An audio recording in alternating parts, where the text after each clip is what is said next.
70 और 80 का दशक हिंदी सिनेमा का वो गोल्डन एरा जहां सिर्फ एक ही नाम गूंजता था, Amitabh Bachchan. Angry young man का वो जलवा कि मेकर्स उनके घर के बाहर लाइन लगाते थे। लेकिन क्या आप जानते हैं, उसी दौर में एक ऐसी एक्ट्रेस भी थी जिसने सुपरस्टार के दबदबे के आगे झुकने से साफ मना कर दिया था।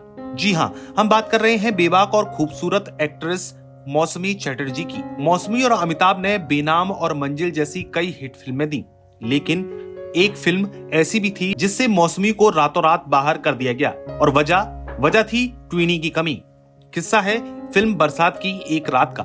डायरेक्टर शक्ति सामंत ने अमिताभ के अपोजिट मौसमी को साइन कर लिया था, लेकिन अचानक एक दिन शक्ति दा का फोन आता है। वो पूछते हैं कि मौसमी, क्या तुम्हारी अमिताभ से कोई अनबन है? मौसमी हैरान रह गईं। उन्होंने साफ कहा कि उनकी किसी से भी कोई लड़ाई नहीं है।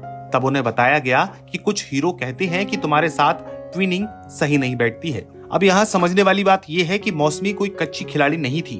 उन्होंने इंटरव्यू में इशारों में वो कह दिया जो उस दौर में कोई नहीं कहता था।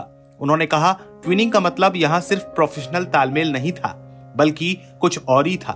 मैं यहाँ काम करने आई थी, किसी के साथ निजी रिश्ते निभाने नहीं। नतीजा ये हुआ कि मौसमी को फिल्म से हाथ धोना पड़ा और उनकी जगह राखी गुलजार को कास्ट कर लिया गया। हालांकि शक्ति सामंत ने मौसमी का टैलेंट पहचानते हुए उनका साइनिंग अमाउंट वापस नहीं लिया और बाद में उन्हें अपनी दूसरी फिल्म आनंद आश्रम में काम भी दिया। ये किस्सा गवाह है कि उस दौर में स्टारडम सिर्फ पर्दे तक सीमित नहीं था। कभी कभी बड़े स्टार्स की पसंद नापसंद किसी का भी रोल छीन सकती थी।